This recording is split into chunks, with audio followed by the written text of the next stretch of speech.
வணக்கம் தோழர்களே. அரசியல் அல்ல, அனைத்தும் அறிவியலே நிகழ்வு உங்களை அன்போடு வரவேற்கிறது.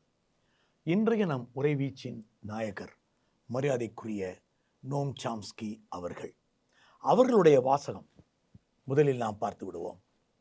The person or the group which controls the machinery of mass media, which creates false public opinion, is the one really sits in the driver's seat of politics என்பது நோம் சாம்ஸ்கியின் வாசகம். நோம் சாம்ஸ்கி பிலடெல்பியாவிலே பிறந்து வளர்ந்து கொஞ்சம் நாட்கள் பிரேசிலிலும் வாழ்ந்த அமெரிக்காவினுடைய மார்க்சிய அறிஞர்களில் ஒருவர். Generative grammar school of thought என்பது அவருடைய முக்கியமான கண்டுபிடிப்பு. தி ரெவல்யூஷனைசிங் லிங்குவிஸ்டிக்ஸ் என்கிற புத்தகம் அவருடைய மிக முக்கிய புத்தகம். இந்த வாசகம் எடுக்கப்பட்டிருக்கிற ஒரு புத்தகம் மரியாதைக்குரிய நோம் சாம்ஸ்கி அவர்கள் எழுதிய மேனுஃபேக்சரிங் கான்சென்ட் என்கிற புத்தகம். சமீபத்தில் அல்காரிதம் வழியே ஆட்சிக்கு வந்தவர் என்று நாம் தமிழகத்தின் அரசியலில் மிகப்பெரிய மாற்றத்தை, புயலை கிளப்பி இன்று ஆட்சி அதிகாரத்தில் அமர்ந்திருக்கும் ஆச்சரியக்குறியாக இருக்கக்கூடிய விஜயை பற்றி பேசிக்கொண்டே இருக்கிறோம். இது அறிவியல் ரீதியில் சாத்தியமாயிற்று. அரசியல் என்பதை விட அறிவியல் என்கிற விஷயத்தை நாம் எடுத்துக்கொள்ள வேண்டும். மரியாதைக்குரிய டொனால்ட் ட்ரம்ப் இதே மாதிரி தான் அமெரிக்காவிலே வெற்றி பெற்றார் என்றால் உங்களால் நம்ப முடிகிறதா?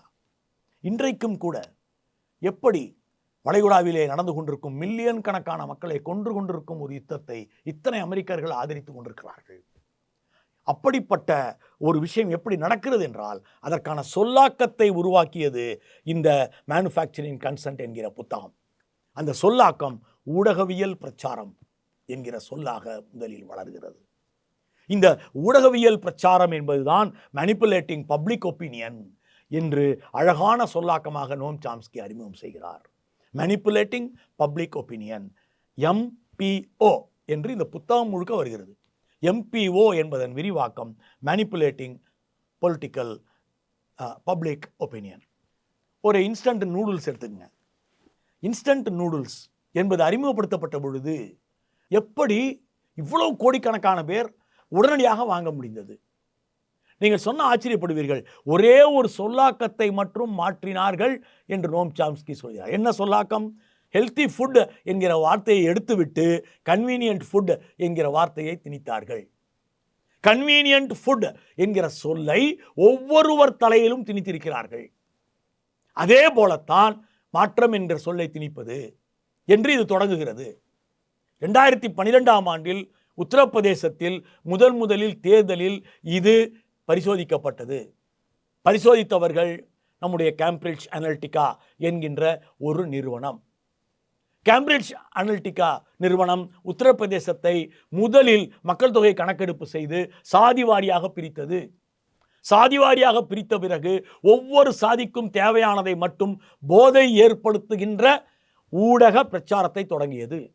இந்த ஊடகவியல் பிரச்சாரத்தின் 5 படிநிலைகள் குறித்து மிக அழகாக நோம் சாம்ஸ்கி விளக்குகிறார். நோம் சாம்ஸ்கி எட்வர்ட் ஹெர்மன் என்கின்ற ஒரு அறிஞரோடு இணைந்து எழுதியிருக்கிற இந்த புத்தகம் political economy of mass media என்கின்ற முதல் பாகத்தை கொண்டது. The political economy of mass மீடியாவில் 5 ஸ்டெப்பு சொல்லித்தராரு. First, creation of common enemy. இவர்கள் உங்களையும் அறியாமல் நீங்கள் எல்லாரும் தனித்தனியாக இருப்பவர்கள்.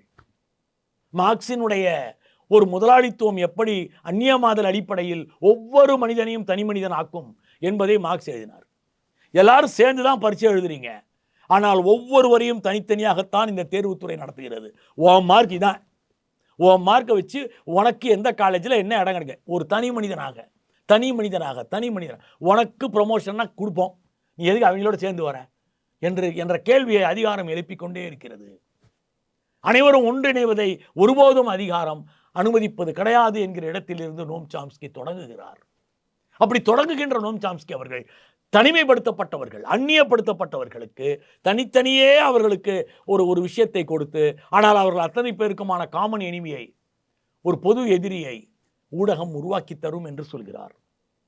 நமக்கான ஒரே எதிரி பல்கூச்சம்தான் என்று அந்த அட்வர்டைஸ்மெண்ட் தொடங்குவதை நீங்கள் பார்க்கலாம். எப்படி ஒரே வார்த்தையை ஹெல்த்தி ஃபுட் என்கிற வார்த்தையை தூக்கி எறிந்து விட்டு கன்வீனியன்ட் ஃபுட் என்கிற வார்த்தை வந்தபோது நூடுல்ஸ் வெற்றி பெற்றது. அதே ஒரு கம்பெனி இன்னொரு கம்பெனி நூடுல்ஸை போட்டு தள்ளுவதற்காக இந்த நூடுல்ஸில் பிளாஸ்டிக் இருக்கிறது தெரியுமா என்கிற ஒரு வரியை கிளப்பி விட்டு எப்படி ஒரு குறிப்பிட்ட கம்பெனியை போட்டு தள்ளியது. இதெல்லாம் நாம் பார்த்து கொண்டுதான் இருக்கிறோம். ஆனால் இதே போல அரசியலில் செய்ய முடியுமா? முடியும் என்பதற்கான 5 படிநிலைகள். 1, கிரியேஷன் ஆஃப் காமன் எனிமி. 2வது, manipulating alternate as a goal. Manipulating alternate as a goal. உண்மையாகவே அங்கே ஆல்டர்னேட் இருக்காது. pretending to have a theory when there is no theory. அதுதான் இப்போ நம்ம ஆட்சியில் பார்த்துக்கிட்டு இருக்கோம். pretending that it is a theory, that there is no theory. அதே தான் எல்லாம் தொடரும் என்று சொல்லக்கூடிய அந்த சூழ்நிலையில் தான் இப்போ உட்காந்துருக்காங்க. அதுதான் 2வது படிநிலை. மேனிப்புலேட் பண்ணுறான், இதுக்கு மாற்று இப்படிலாம் இருக்கும் அப்படிலாம் இருக்கும் அப்படின்ட்டு. சினிமா துறையிலிருந்து அனைத்து வகையான விஷயங்களையும் ஊடகம் கொண்டு வந்து கொட்டுகிறது. அப்போ இது ஆல்டர்னேட் போட்டிருக்குது, இந்த ஆல்டர்னேட் வந்தால் தேனாரும் பாலாரும் ஓடும் என்று உங்களை நம்ப வைக்கிறது. அத்தனை குழந்தைகளுக்குமான ஒரே பாதுகாப்பு, அவர் எங்கே இருந்தாலும் வந்து குதிச்சிருவார், காப்பாற்றிடுவார். இதெல்லாம் ஊடகம் அழகா. 3வது படிநிலை, கமர்ஷியலைசிங் த பிராண்டிங். Commercialised branding. ஒரே ஒரு விஷயம் அதை பிராண்டாக மாற்றுறது. ஒரு பெயர், உதாரணத்திற்கு மோடி அல்லது விஜய், ஒரு பெயரை ஒரு கமர்ஷியல் பிராண்டாக மாற்றுவது. அந்த பிராண்டிங்கில் கம்ப்ளீட்டாக பார்த்தீங்கன்னா ஒரு நாளைக்கு 1000 ரீல்ஸ் அந்த ஒரு பிராண்டை மட்டுமே முன்வைத்து நம்மால் கொடுக்க முடிகிறது. அதே மாதிரி flak discredit and dealing with individuals to organise a masses. நீங்கள் நல்லா உத்து பாருங்க, இந்த ரீல்ஸை போடுறதோட அவங்க நிறுத்தலை. ரீல்ஸை போட்டுட்டு நீங்கள் எஸ் போட்டாலோ நீங்கள் அதை ஆதரித்து போட்டாலோ உங்களுக்கு காசு கொடுத்துருக்காங்க. இது வந்து பார்த்தீங்கன்னாக்க இது தான் அந்த அழகாக அவர் விளக்குகிற 4வது ஸ்டெப்பு. ஒரு ஃபேக்காக போய் டிஸ்கிரெடிட்டை கொண்டு வந்துடுறது. கம்ப்ளீட்டாகவே அது பொய்ன்னு தெரியும், ஆனால் அதை நிஜம் என்று அப்படியே போட்டுகிட்டே இருக்குது. 1,00,000 பேர் அதுக்கு நிஜம் போட்ட உடனே அது நிஜமாகவே மாறிவிடுகிறது. கடைசியாக hero the one, hero the last, hero the worship. இது வந்து பிம்ப அரசியலின் அடிப்படையை எப்படி கொண்டு வர முடியும்? யாரோ எடுத்த முடிவுகளை எல்லாம், அரசில் இதுவரையில் வரலாற்றில் எடுக்கப்பட்ட முடிவுகளை எல்லாம் இந்த ஒரு ஹீரோ தான் எடுத்தாரு என்று பிம்பப்படுத்துதல். இதைத்தான் அவர் என்ன சொல்றாரு, ஒரு பாப் கல்ச்சராக ஒன்லி சொல்யூஷன் என்கிற ஒப்பீனியனை 1 கோடி மக்களுக்கு அல்லது 2 கோடி மக்களுக்கு 6 அல்லது 9 மாதங்களுக்கு தக்க வைக்க முடியும். It is called pop culture and manipulating public opinion and with stability of 9 months 6 months. இதுக்கெல்லாம் தனித்தனியாக தியரி வச்சுருக்காங்க. இந்த அடிப்படையில் தான் நோம் சாம்ஸ்கி அவர்கள் இந்த புத்தகத்தில் முன்வைக்கின்ற மேனுஃபேக்சரிங் கன்சென்ட் என்பது வேலை செய்கிறது. இதை அடிப்படையாக கொண்டு the father of modern linguistic அவர்கள் அனாலிட்டிக்கல் ஃபிலாசபியின் மூலம் மார்க்சிய அடிப்படையில் நமக்கு என்ன நடந்திருக்கும் என்பதை மிக அற்புதமாக விளக்குகின்ற இந்த புத்தகத்தை இன்றைய நம்முடைய பிரதான நூலாக அறிமுகம் செய்வதில் இந்த நிகழ்ச்சி பெருமை கொள்கிறது. இப்போது நாம் மறைக்கப்பட்ட இந்திய அறிவியலின் இன்னொரு அத்தியாயத்திற்குள் நுழைவோம்.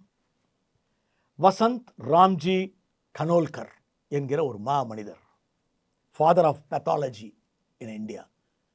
அற்புதமான இந்த அறிவியல் அறிஞரை பற்றி ஒரு வரி கூட வரலாறு பேசவில்லை. மிக மிக நுணுக்கமாக தேடி இவற்றை நான் கொண்டு வந்திருக்கிறேன். வசந்த் ராம்ஜி கனோல்கர் என்பவர் ICR என்று அழைக்கப்படுகிற இந்தியன் கேன்சர் ரிசர்ச் சென்டரை உருவாக்கியவர். இந்த VR கனோல்கர் 1895 பிறந்தவர். கோமாந்த மராத்தா சமாஜம் என்கின்ற ஒரு அமைப்பை சேர்ந்தவர்கள் சாதி பார்க்காமல் திருமணம் செய்து கொண்டு வாழ்ந்த அந்த அமைப்பிலே ஒரு வளர்ப்பு குழந்தையாக வளர்ந்தவர்.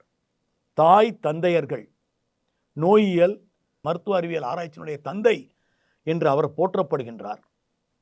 அவர் ஊரே பிளேக் நோயால் இறந்து கொண்டிருந்த பொழுது 1918 அந்த முழு ஊரும் இவரை செலக்ட் பண்ணி எப்படியாவது படித்து டாக்டர் ஆயிடு என்று சொல்லி அந்த ஊர் இவரை மருத்துவம் படிப்பதற்கு எல்லாரும் சேர்ந்து துண்டு ஏந்தி காசு போட்டு அனுப்பி வைக்கிறான்.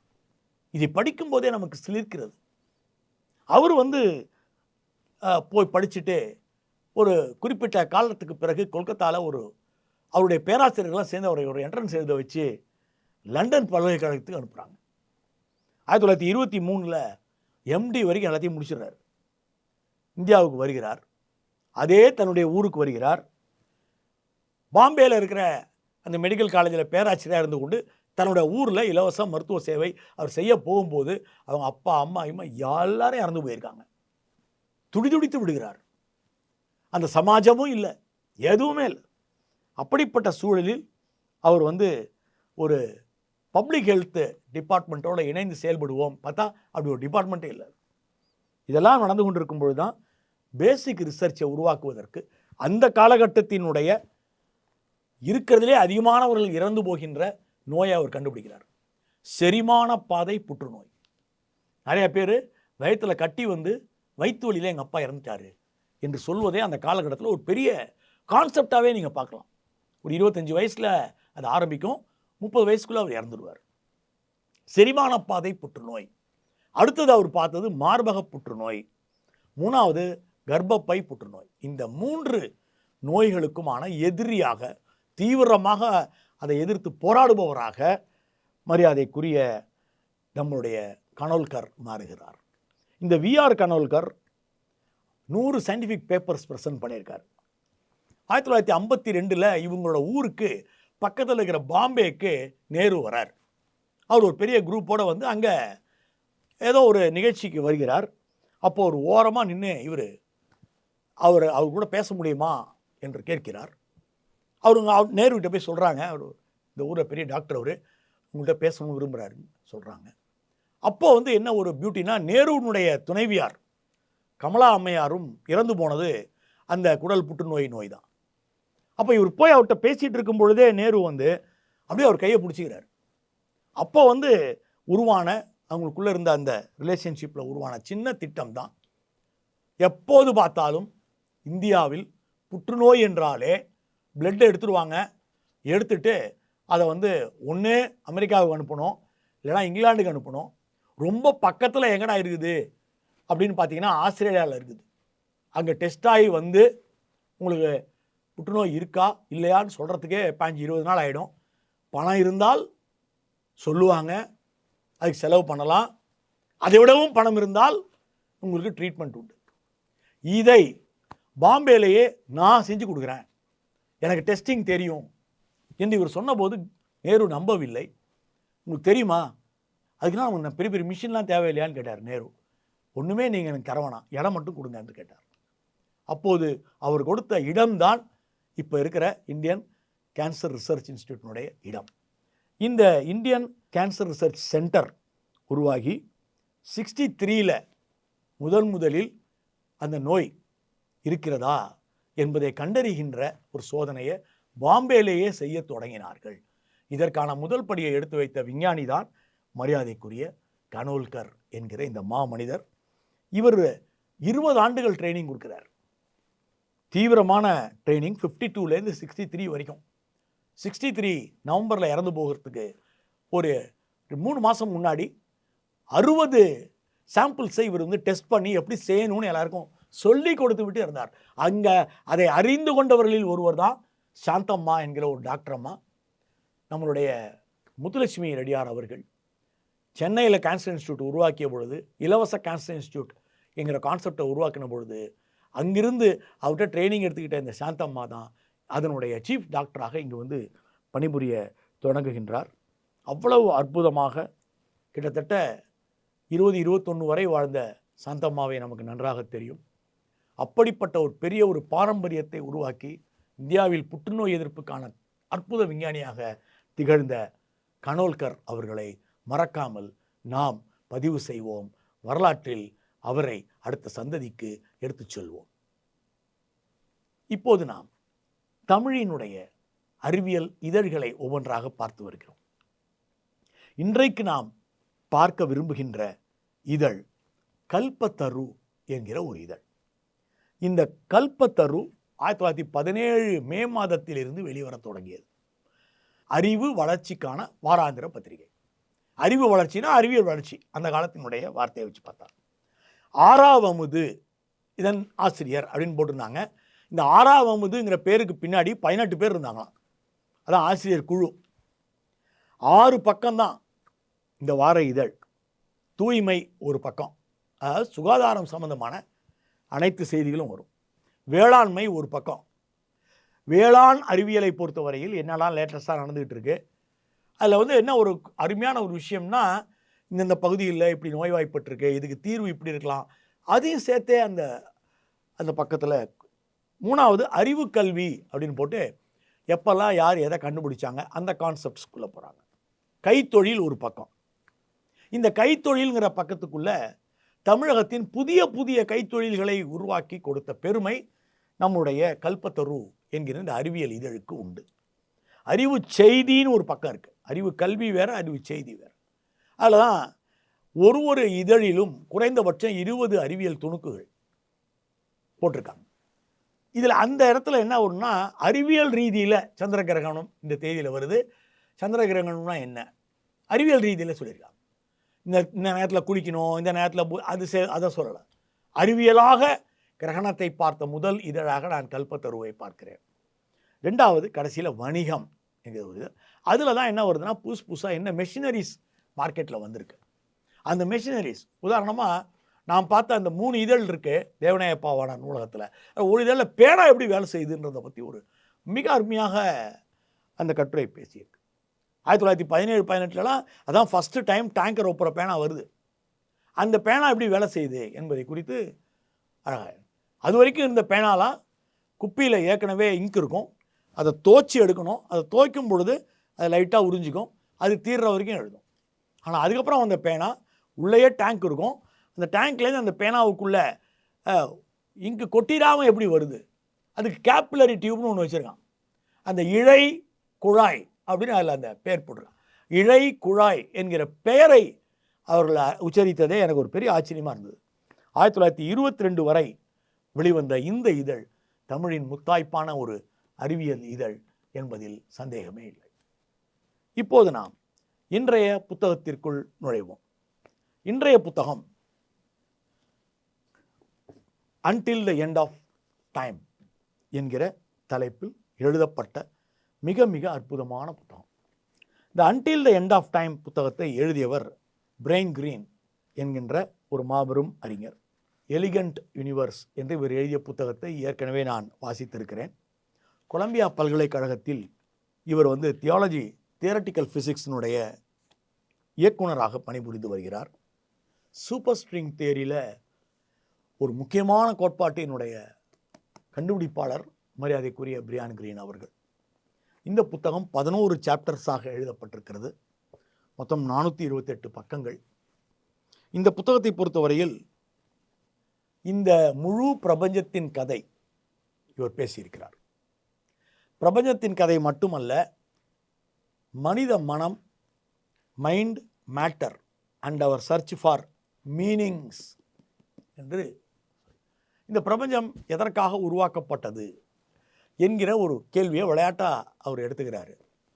எதற்காக இந்த பிரபஞ்சம் உருவாக்கப்பட்டது என்பதற்கு அறிவியல் ரீதியில் பதில் இருக்கிறதா என்கின்ற ஒரு தேடலை இவர் ரொம்ப விளையாட்டாக தான் பார்த்திங்கன்னா ரொம்ப ஹியூமராக இருக்கும் அந்த இடம்லாம் படிக்கிறதுக்கு. அதில் the entire aim of evolution, பரிணாமத்தின் ஒட்டுமொத்த நோக்கம் மனிதனை உருவாக்குவது தான் அப்படின்னு ஒரு தியரி இருக்குது. பரிணாமம் அடைந்துதான் மனிதன் உருவானது, அதுதான் உண்மை. அதன் பிறகு பண்பாடுகள் உருவாகின்றன. பண்பாட்டுக்கென்று ஒரு பரிணாமவியல் இருக்கிறது. பண்பாடுகளின் ஊடாக அறிவியல் உருவானது. அறிவியலுக்கென்று ஒரு பரிணாமவியல் இருக்கிறது. இது அனைத்துக்கும் ஊடாக சமூகவியல் உருவானது. சமூகவியலுக்கென்று ஒரு அறிவியல், ஒரு பரிணாமம் இருக்கிறது. ஸ்டெப் பை ஸ்டெப்பாக எவல்யூஷன். இந்த சமூகவியல் என்கின்ற இந்த விஷயத்தின் ஊடாக தத்துவம் வளர்ந்தது. தத்துவத்திற்கென்று ஒரு பரிணாமவியல் இருக்கிறது. தத்துவவியல் ஊடாக அரசியல் வளர்ந்தது. அரசியலுக்கென்று ஒரு பரிணாமம் இருக்கிறது என்று இந்த புத்தகம் பேசும் பொழுது ஆகா எவ்வளோ பெரிய உண்மை என்று நாம் ஆதரித்து கொண்டே இருக்கிறோம். தி எய்ம், தி என்டையர் யூனிவர்ஸ், இந்த முழு பிரபஞ்சத்தில் மனிதன் மட்டும்தான் இந்த பிரபஞ்சத்தில் என்னவெல்லாம் இருக்கிறது என்பதை தேடி பதிவு செய்து கொண்டிருக்கிறானா என்கிற ஒரு கேள்வியோடு இது பாதி புத்தகம் போய்விடுகிறது. அப்போதான் நமக்கு ஒரு விஷயம் உருவாகுது. இந்த யூனிவர்ஸ் எப்படி தோன்றியது என்று மனிதன் இதுவரையில் எதையெல்லாம் நினைத்து வைத்திருக்கிறான். நட்சத்திரங்கள் எப்படி தோன்றின, வியாழன், பூமி, வெள்ளி மாதிரியான கோள்கள் ஏன் தோன்ற வேண்டும், நட்சத்திரங்களுக்கும் கோள்களுக்கும் ஏன் இவ்வளவு வித்தியாசம் இருக்க வேண்டும், அது ஏன் பெரிய நட்சத்திரங்களை சுற்றி வர வேண்டும், கிராவிட்டி என்கிற இந்த ஒரு விஷயம் இந்த உலகத்தை எப்படி ஆட்டி கொண்டிருக்கிறது. அதே மாதிரி தன்னைத்தானே உருவாக்கி கொள்ளும் டிஎன்ஏ என்கிற ஒரு மாலிகோல் என்கிற அந்த மூலக்கூறு, தன்னைத்தானே உருவாக்கி கொள்ளும் அந்த மூலக்கூறு, செல்ஃப் காப்பியிங் மாலிகூல்ஸ், இவை வராமல் போயிருந்தால் உயிரிகள் தோன்றி இருக்குமா, அது எப்படி தோன்றியது என்பது குறித்து ஒரு 80 பக்கம் பேசுது. இந்த உலகத்தை எப்படி தோன்றிருக்க முடியும், முதல் உயிர் எப்படி என்றெல்லாம் கேள்வி கேட்பதற்கு அருமையான சவுக்கடி அந்த 80. அதை விட அழகு இந்த புத்தகத்தில் நான் மிகவும் விரும்பி படித்த இடம், மனிதனின் மொழி எப்படி உருவாகியிருக்கும் என்கிற இடம். ஏனைய விலங்குகளிடம் இல்லாத அளவிற்கு மனிதனின் மொழி எப்படி உருவானது. விலங்குகளிடம் மொழி இல்லையா? இருக்கிறது. ஒரு பறவை ஒரு மரத்தில் உட்கார்ந்து இருக்கிறது, யாரோ எதிரிகள் வந்தால் மற்ற தனியின பறவைகளை எல்லாம் அது எச்சரிக்கிறது, முடிந்து விட்டது. குரங்குகள் எச்சரிக்கின்றன, முடிந்து விட்டது. ஒவ்வொரு விலங்கிற்கும் என்று அந்தந்த விலங்கு உலகத்திற்குள்ளே ஒரு சின்ன உலகம். ஆனால் அதை மீறின மொழி அங்கு இல்லை. ஆனால் மனிதனிடம் இருக்கிறது. ஒரே ஒரு காரணத்தில் கொண்டு வந்து அந்த அழகான பரிணாம வேலையை அவர் நிறுத்துகிறார். மனிதன் ஒருவன் தான் கதை சொல்லியாக மாறினான், சம்பவங்களை மற்றவர்களோடு பகிர வேண்டும் என்கிற கதை சொல்லியாக மாறினான். ஏனைய விலங்குகளுக்கு அந்த ஒரு பகுதி மூளையில் இல்லை, மனிதனுக்கு அந்த பகுதி இருக்கிறது. எங்கோ ஒரு கட்டத்தில் பரிணாமவியல் வளர்ச்சியின் போது அது வளர்ந்திருக்க வேண்டும். தங்கள் மொழியில் தான் பார்க்கின்ற இந்த பொருளுக்கு என்ன பெயர் வைக்க வேண்டும் என்கிற இடத்தில் மொழி உருவாகிறது. அந்த இனக்குழு முழுவதற்கும் அந்த ஒரே பெயரை அவன் பரப்புகின்ற இடத்தில் மொழி வளர்கிறது. சொற்களின் உருவாக்கத்திற்கு முன்னால் சைகைகளின் உருவாக்கம் எப்படி சொல்லாக மாறியிருக்க வேண்டும் என்கின்ற அடிப்படைகளை பேசுகின்ற பொழுது அற்புதமான ஒரு விஞ்ஞானி மிக சிறப்பாக இதுவரை பேசப்படாத ஒன்றை இந்த புத்தகத்திலே பேசியிருக்கிறார் என்பது நமக்கு புரிகிறது. மிக அழகாக the universe taking very very slow moment. எப்போதோ ஒரு சிறு இடத்திலே தொடங்கிய பிக் பேங் மிக மிக மிக அதிக நேரம் எடுத்துக்கொண்டு, மிக மிக குறைந்த நேரம் எடுத்துக்கொண்டு, ரொம்ப ஸ்லோவா எதை நோக்கியோ நகர்ந்து கொண்டிருக்கிறது என்று இந்த புத்தகம் முடிவடைகிறது. மிக அழகான இந்த புத்தகம் பெர்ட்ராண்ட் ரசல் போன்ற பேரறிஞர்களின் பல விஷயங்களை உள்ளடக்கியதாக நமக்கு விளக்கப்படுகிறது. கதைகளின் ஒரு கோர்வையாகத்தான் மதங்கள் பிறந்தன. இந்த மதங்கள் தேவை என்பது ஒரு கட்டம் வரை மனிதனை ஒன்றாக வைத்திருக்கவும், ஒரு இனமாக உணர வைக்கவும், அவனை அடுத்த படிநிலைக்கு எடுத்து செல்வவும் உதவியது. அதன் பிறகான காலகட்டம் அறிவியலின் கான்செப்ட்ஸை கொண்டு வந்து இறக்கிய பொழுது எப்படி அது அறிவியலின் மொழியாக மாறுகின்றது. ஒரு மொழியின் ஒரு சொல் மதத்திற்கு ஒரு அர்த்தமும் அறிவியலுக்கு ஒரு அர்த்தமும் எப்படி கொடுக்க முடியும் என்பது போன்ற விவாதங்கள் இந்த புத்தகம் முழுவதும் இருக்கின்றன. அறிவியலை உண்மையான நோக்கத்தோடு வாசிப்பவர்கள் கண்டிப்பாக இது போன்ற புத்தகத்தை கைவிட மாட்டார்கள். Until the end of time, Brian Greene. இப்போது நாம் இன்றைய நிகழ்வில் அறிமுகம் செய்ய இருக்கும் இந்திய கண்டுபிடிப்பாளர் டாக்டர் மனு பிரகாஷ். இந்த இளைஞர், இந்த அற்புத மாமனிதர் இப்போதும் ஃப்ரெஜல் இன்னோவேஷன் ஆர் ஃப்ரூகல் என்ஜினியரிங் என்கின்ற ஒரு அமைப்பை சேர்ந்தவர். இவர்கள் என்ன செய்கிறார்கள்? இவர்கள் அனைவருமே பொறியியலாளர்கள் தான். மருத்துவர்களாகவும் இருந்து கொண்டு பொறியியல் துறையில் இருந்து கொண்டிருக்கிறார். இன்றைக்கெல்லாம் பார்த்தீங்கன்னா எல்லா துறைகளுமே மல்டி பர்சனாலிட்டி துறைகளாக உள்ளன. ஒரே ஒரு துறையில் மட்டுமே நீங்கள் இருந்து ஒன்றும் செய்ய போகிறதில்லை. அப்படி இருந்து உலக அளவில் ஒரு அற்புதத்தை நிகழ்த்தி காட்டிய பெருமை டாக்டர் மனு பிரகாஷ் அவர்களை சேரும். டாக்டர் மனு பிரகாஷ் அவர்கள் பிரகாஷ் லேப் என்று அழைக்கத்தக்க இப்போது அவருக்கென்றே உருவாக்கி கொடுக்கப்பட்டிருக்கிற ஒரு லேபில் அவர் வந்து இயக்குநராக இருக்கிறார். என்னன்னா, அறிவியலை அஃபோர்டபுள் ரேட்டில் வாங்க முடிந்த விலையில் 3ஆம் உலகில் விற்பது என்பது பிரம்மாண்ட பிரச்சனையாக இருக்கிறது. இப்போ நம்ம வந்து ஒரு பிளட் டெஸ்ட் பண்ணுறோம். பார்த்தீங்கன்னா ரொம்ப அருமையான கண்டுபிடிப்பு இவருடையது. மலேரியா நோய் ஒருத்தருக்கு இருக்கா, ஒருத்தர் காலரா இருக்கா அப்படின்னு பிளட் டெஸ்ட் பண்ணக்கூடிய, பிளாஸ்மாவையும் ஆர்பிசியையும் பிரிக்கக்கூடிய உங்களுக்கு வந்து ஒரு நுணுக்கமான நுண்ணோக்கி வேணும்னு வச்சுங்களேன். அது வந்து இன்னைக்கு அமெரிக்கன் மார்க்கெட்டில் சொன்னால் நம்புறது ரொம்ப கஷ்டங்க. $1,00,000 அதை வாங்கிட்டு வந்து இந்தியாவில் கொடுத்து நீங்கள் என்ன பண்ண முடியும்னு நினைக்கிறீங்க? இவர் என்ன பண்ணியிருக்காரு, 3 பேப்பருங்க, 4 அட்டை, நடுவில் ஒரு லென்ஸு. இந்த நுண்ணோக்கியை ஃபோல்டு ஸ்கோப் என்கிற பெயரில், ஃபோல்டு ஸ்கோப், FOLDSCOPE, ஃபோல்டு ஸ்கோப்புங்கிற பெயரில் இந்த நுண்ணோக்கியை உருவாக்கி விட்டார். இதுக்கு வந்து அவர் எடுத்துக்கிட்டது 6 மாதங்க. பல வகையான ஆய்வுகளுக்கு உட்படுத்தி ஃபோல்டு ஸ்கோப்பை உருவாக்கி ஒரு ஆப்டிக்கல் மைக்ராஸ்கோப் இந்தியாவில் ஈஸியாக கிடைக்குதுங்க. 25 ரூபா சார். $1,00,000 எங்கே இருக்குது? 25 ரூபா எங்கே சார் இருக்கு? இதை வாங்கிட்டு போய் வச்சுக்கிட்டு இன்றைக்கி மலேரியா ஒருத்தருக்கு இருக்கா, சிம்பிளாக கண்டுபிடிச்சிருவானுங்க சார். அடுத்த 5-6 நிமிஷமே நீங்கள் வாங்கிடலாம்.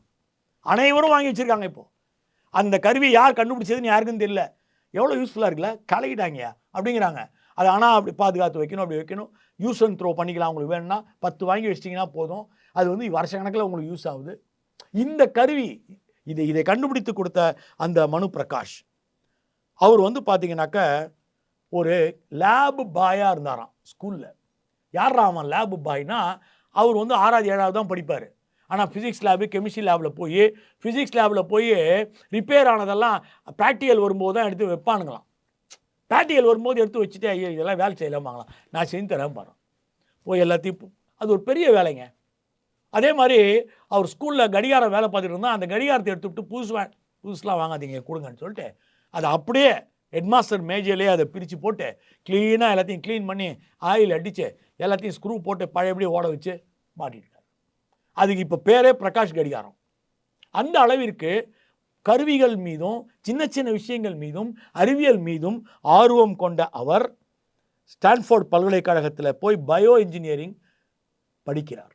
சரி, நம்ம தான் வெளியூர் போயிட்டோம், ஐஐடி கான்பூரில் படித்திருந்தாலும் அயல்நாட்டுக்கு வந்துட்டோம், இனிமேல் நமக்கு ஏன்டா லேபுன்னு நினைக்கல. அவர் கோடிக்கணக்கான ரூபாய் சம்பாதித்து கொண்டிருக்கக்கூடிய பலவிதமான பயோ இன்ஜினியர்ஸ் நடுவில் நம் நாட்டிற்கான கண்டுபிடிப்பை வழங்க வேண்டும் என்று நினைத்து paper made, hand powered, ultra labour cost, சும்மா மைக்ரோ காஸ்ட் லெவலில் இருக்கக்கூடிய ஒரு அருமையான மெடிக்கல் எக்யூப்மெண்ட்டை நமக்காக வழங்கியிருக்கிறார்.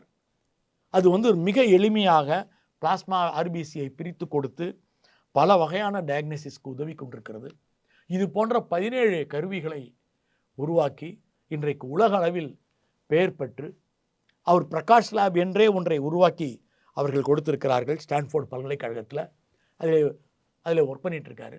3ஆம் உலக நாடுகள் அங்கே இருக்கக்கூடிய சாதாரண மக்களுக்கு விலை குறைவாக ஏதுமற்றதாக பயன்படக்கூடிய கருவிகளை வழங்கி கொண்டிருக்கும் மனு பிரகாஷ் மாதிரியான மனிதர்களை போற்றுவோம்.